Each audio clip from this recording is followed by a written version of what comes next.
Good morning again. Let us start the class 10 topic civil disobedience movement. Mahatma Gandhi का short मार्च complete हो गया और उनका तीसरा नेशन वाइड मूवमेंट जिसका नाम है सिविल डिसोबीडियंस मूवमेंट वो स्टार्ट हो गया। इसलिए short march mark the beginning of CDM. Short march ने ही सीडीएम की शुरुआत की। शॉर्ट मार्च पर डिस्कशन हो चुका कि 26 जनवरी 1930 को फ्लैग होस्टिंग के बाद इंडिपेंडेंस डे सेलिब्रेट हो चुका था। लोगों के भीतर पूर्ण स्वराज की मांग के विचार लोगों को समझ में आए, इसके लिए एक बड़े मूवमेंट की आवश्यकता थी। कई ब्लैक एक्ट भी बनाए जा रहे थे, उसमें से एक सॉल्ट टैक्स भी था। गवर्नमेंट मोनोपोली, इंडियंस अगर सॉल्ट मेक करते हैं तो जो है उन्हें टैक्स देना पड़ेगा गवर्नमेंट को। मोनोपोली राइट सॉल्ट मेकिंग पे गवर्नमेंट ने हासिल करना शुरू कर दिया। इसके अगेंस्ट में और कई डिमांड के साथ लॉर्ड इरविन को एक लेटर दिया अल्टीमेटम के रूप में महात्मा गांधी ने, और उस पर नेगोशिएशन करने के लिए 11 मार्च का टाइम दिया। जब नेगोशिएशन लॉर्ड इरविन ने नहीं किया तो 12 मार्च 1930 को महात्मा गांधी ने अपना फेमस मूवमेंट शुरू किया जिसका नाम था दांडी मार्च। यह डिस्कशन कल हो चुका है। अपने 78 ट्रस्टेड वॉलंटियर के साथ महात्मा गांधी ने 240 माइल्स की यात्रा की 24 डेज में। वन डे में 10 माइल्स मूव करते थे वो, और उनकी सभा भी होती थी। लोग बढ़ चढ़कर उस सभा में भाग लेते थे। समाज के हर वर्ग ने अपने अपने तरीके से उसमें भाग लिया। दांडी पहुंचकर महात्मा गांधी ने सेरेमोनियल तरीके से अवसर उत्साह के साथ नमक कानून को तोड़ा, सॉल्ट वाटर से सॉल्ट का फॉर्मेशन किया, और उसके बाद उन्होंने आदेश दिया कि अब केवल ब्रिटिश गुड्स का ही बाइकआउट नहीं करना है, ब्रिटिश सर्विस का ही बाइकआउट नहीं करना है, जैसा कि 1920 और 21 में नॉन कॉपरेशन मूवमेंट के दौरान हुआ था। अब क्या करना है, अब boycott British goods and services के साथ साथ break the British law. So people were now asked not only to refuse cooperation with the British but also to break colonial laws. इस सिविल डिसोबीडियंस मूवमेंट और non cooperation movement का एक difference है कि non cooperation movement में केवल refuse corporation कहा गया था, लेकिन इस मूवमेंट में ब्रेक कॉलोनियल लॉज भी कहा गया। तो डिफरेंस आता है सीडीएम और एनसीएम के बीच में क्या डिफरेंस हो। तो सीडीएम और एनसीएम के बीच में आप डिफरेंस बता सकते हैं। इस एनसीएम में केवल boycott British services and goods कहा गया था महात्मा गांधी के द्वारा, लेकिन इस सीडीएम में सिविल डिसोबीडियंस मूवमेंट में महात्मा गांधी ने रिफ्यूज के साथ साथ ब्रेक द कॉलोनियल लॉज भी कहा। ये इंपॉर्टेंट पॉइंट है, डिफरेंस है सिविल डिसोबीडियंस मूवमेंट और नॉन कॉपरेशन मूवमेंट का, कि क्या कहा गया था इस मूवमेंट के दौरान। अब मूवमेंट के दौरान हुआ क्या, thousands in different parts of country broke the salt law. हजारों की संख्या में भारत के विभिन्न भागों में लोगों ने सॉल्ट लॉ को ब्रेक किया, सॉल्ट बनाया, गवर्नमेंट फैक्ट्रीज के सामने प्रदर्शन किया। सॉल्ट लॉ के अगेंस्ट में जो है प्रदर्शन हुए, सॉल्ट लॉ ब्रेक किया गया, सॉल्ट बनाया भी गया। उसके बाद मूवमेंट बढ़ा तो फॉरेन क्लॉथ जो है उसका बाइकआउट हुआ। सेम एनसीएम जैसा, एनसीएम में भी फॉरेन क्लॉथ का बाइकआउट ही हुआ था और यहाँ भी फॉरेन क्लॉथ का बाइकआउट हुआ। लिक्वर शॉप्स वेयर पिकेटेड, शराब की दुकानों को घेरा गया। सेम कॉर्पोरेशन जैसा ही वहां पर भी लिक्वर शॉप पिकेटेड हुआ था, यहाँ पर भी। पीजेंट रिफ्यूज टू पे रेवेन्यू एंड चौकीदारी टैक्सेस, ये नया है इस मूवमेंट में। रेवेन्यू देने से किसानों ने मना कर दिया। चौकीदारी टैक्सेस जो लिए जाते थे गांव की सुरक्षा के लिए, जो चौकीदार होते थे उसका जो टैक्स वसूला जाता था वह टैक्स गांव वालों को देने से मना कर दिया। गांव के अधिकारियों ने रिजाइन कर दिया। कई जगहों पर जो गांव वाले थे, जो फॉरेस्ट पीपल थे, उन लोगों ने फॉरेस्ट लॉ को ब्रेक किया, फॉरेस्ट में एंट्री की और वहां से प्रोडक्ट कलेक्ट किया। इस तरह से यह मूवमेंट बड़े पैमाने पर शुरू हो गया। यह था सिविल डिसोबीडियंस मूवमेंट।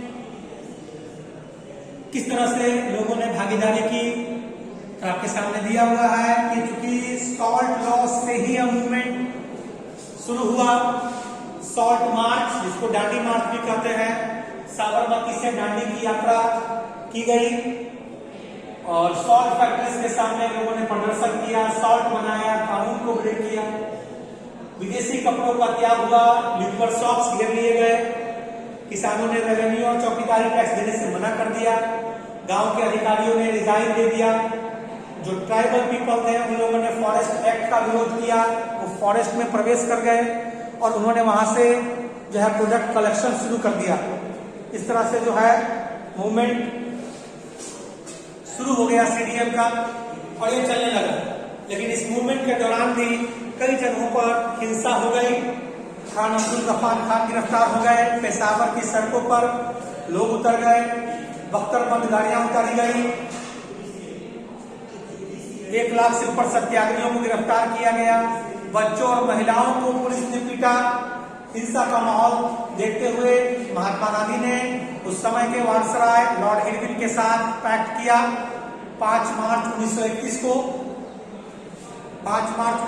को एक समझौता किया गया, इसको लॉर्ड इरविन पैक्ट कहा जाता है और इसके तहत महात्मा गांधी अब राउंड टेबल कॉन्फ्रेंस में भाग लेने के लिए लंदन जाएंगे और जितने भी पॉलिटिकल प्रिजनर्स हैं उनको फ्री कर दिया जाएगा और महात्मा गांधी ने अपना सीडीएम वापस ले लिया।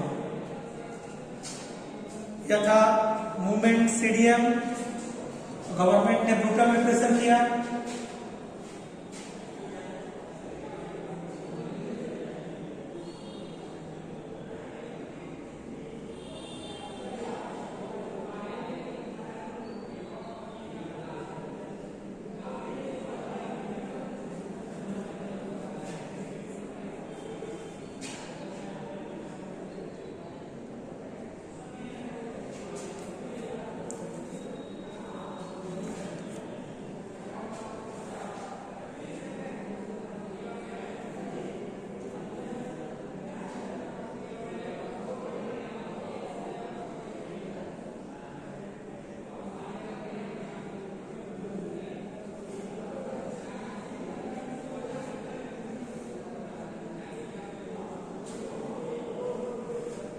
अब हम इस मूवमेंट के एक्शन और इफेक्ट की बात करेंगे। Action and effect of the movement.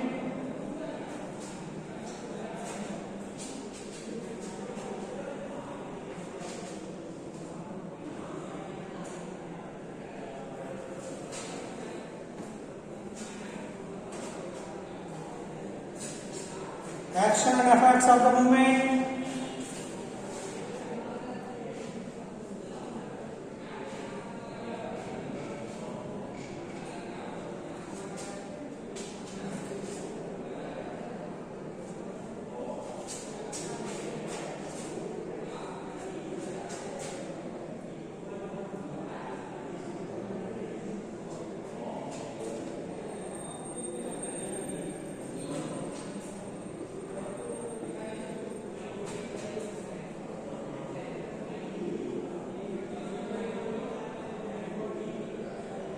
Movement का क्या प्रभाव रहा और सरकार ने कौन कौन से एक्शंस लिए। तो कॉलोनियल गवर्नमेंट ने कांग्रेस लीडर को अरेस्ट किया।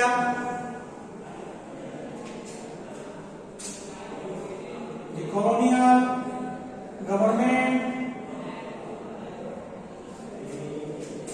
began to arrest Congress leader one by one.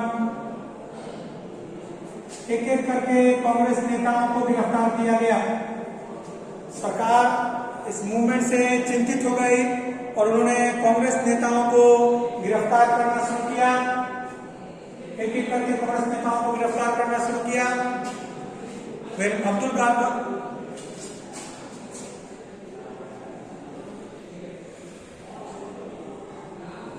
Gaffar Khan, जो महात्मा गांधी के जाने माने डिसिपल थे,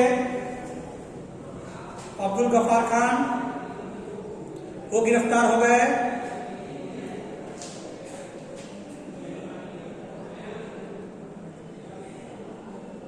तो 1920 में उन्हें गिरफ्तार किया गया।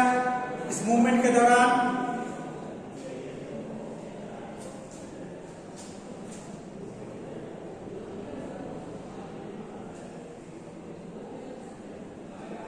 तो भीड़ उग्र हो गई और पेशावर की सड़कों पे लोग उतर गए।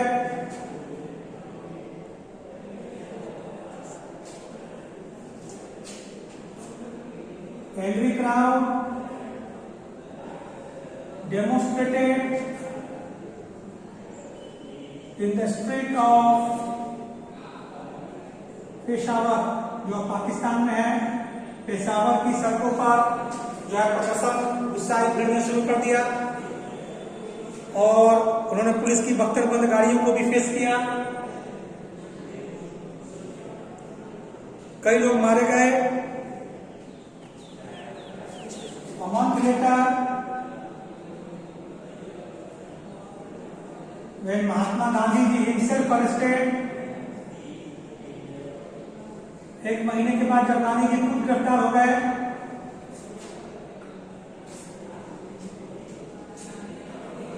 तो इंडस्ट्रियल वर्कर्स इन सोलापुर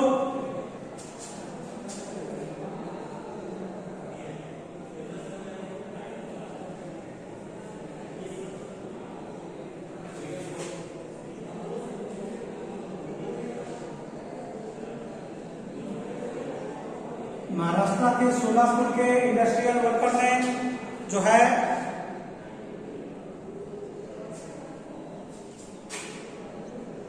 क्या किया, मूवमेंट शुरू कर दिया।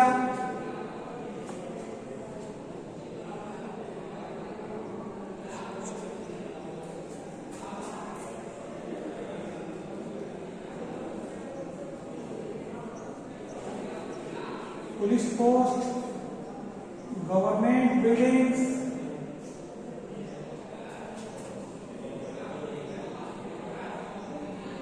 सरकारी भवनों पर, पुलिस पोस्ट पर उस वर्कर ने हमले शुरू कर दिए।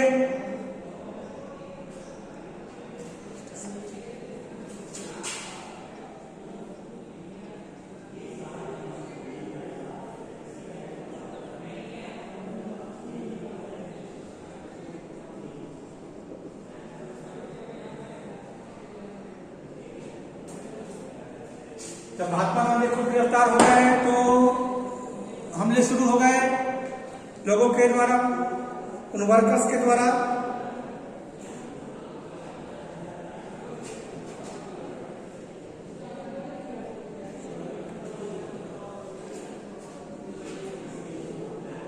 British government responded with brutal repression, निर्ममता से कुचलने की नीति का इस्तेमाल सरकार ने किया और जो है पीसफुल सत्याग्रहियों पर हमले हो गए। पीसफुल सत्याग्रही वे अटैक्ड, पीसफुल सत्याग्रहियों पर अटैक हो गया। Women and children were beaten. Women and children were, बच्चों और महिलाओं को नहीं छोड़ा गया, उन्हें भी पीटा गया। And about 1 lakh people were arrested.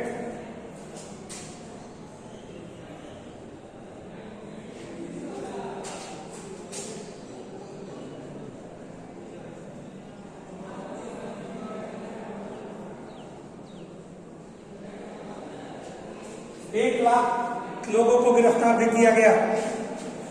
यह कुछ प्रभाव दिखा और जो सरकार के द्वारा कदम उठाए गए। The colonial government began to arrest Congress leader, क्योंकि सरकार को यह डर था कि मूवमेंट बड़ा होगा, तो इसी डर से सरकार ने कांग्रेस नेताओं को एक एक करके गिरफ्तार किया। महात्मा गांधी के जाने माने कार्यकर्ता अब्दुल गफ्फार खान को जब गिरफ्तार किया गया अप्रैल 1930 में, तो गुस्साई भीड़ पेशावर की सड़कों पर उतर गई और पुलिस की बख्तरबंद गाड़ियों का सामना किया। कई लोग उसमें मारे गए। एक महीने के बाद गांधी जी खुद गिरफ्तार हो गए। तो महाराष्ट्र के सोलापुर के वर्कर्स लोगों ने पुलिस पोस्ट, गवर्नमेंट बिल्डिंग, लो कोर्ट्स और रेलवे स्टेशन पर हमले किए। वो सब जो ब्रिटिश पावर का प्रतीक था उन सब पर उन वर्कर्स ने हमला किया। सरकार ने भी जो है कठोर कार्रवाई की शांतिपूर्ण सत्याग्रहियों पर। सरकार के पुलिस के द्वारा हमले हुए, बच्चों और महिलाओं को पीटा गया और लगभग 1 लाख लोगों को इस मूवमेंट के दौरान गिरफ्तार कर लिया गया।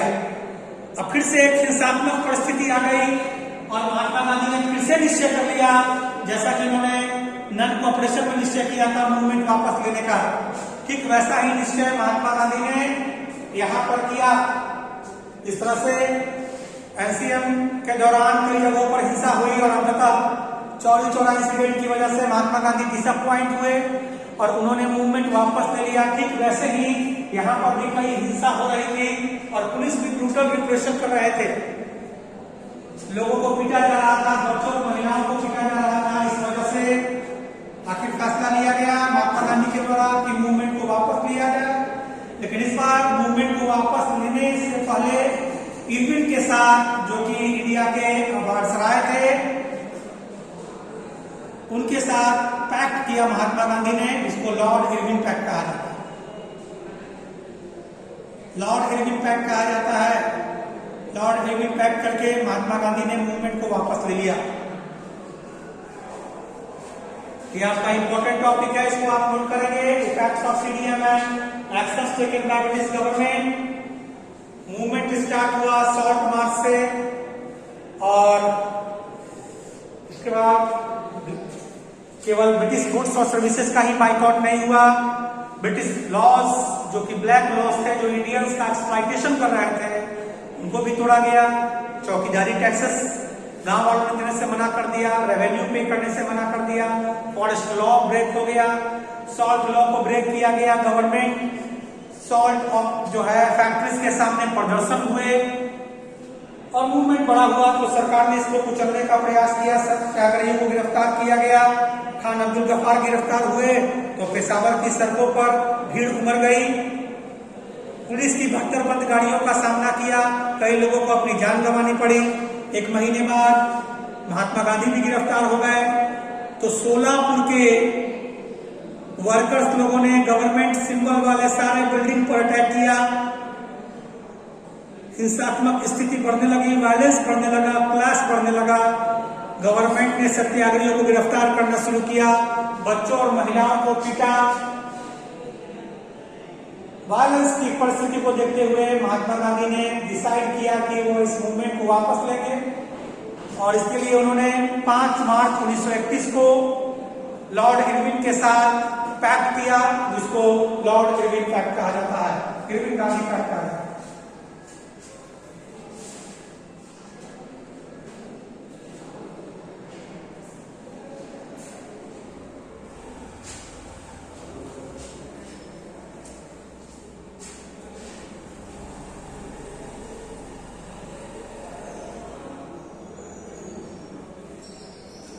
तो आज हम लोगों ने 2 टॉपिक किया है, एक तो सीडीएम का एक्सप्लेनेशन, एक सीडीएम कैसे स्टार्ट हुआ, फिर क्या क्या हुआ और उसका इफेक्ट क्या रहा और गवर्नमेंट ने क्या एक्शन लिया। सॉल्ट मार्च के कंप्लीट होने पर सीडीएम स्टार्ट हो गया। महात्मा गांधी ने अनाउंस किया कि लोग बाइकआउट ब्रिटिश सर्विसेज और गुड्स के साथ ब्रेक लॉज भी करें। लोगों ने महात्मा गांधी को फिर से फॉलो किया। ब्रिटिश गुड के बाइकआउट के साथ साथ इस बार एक नया प्रयास किया गया। जो गवर्नमेंट ब्लैक लॉज थे, काले कानून जो इंडियंस का एक्सप्लॉइटेशन कर रहे थे, उनको ब्रेक किया गया।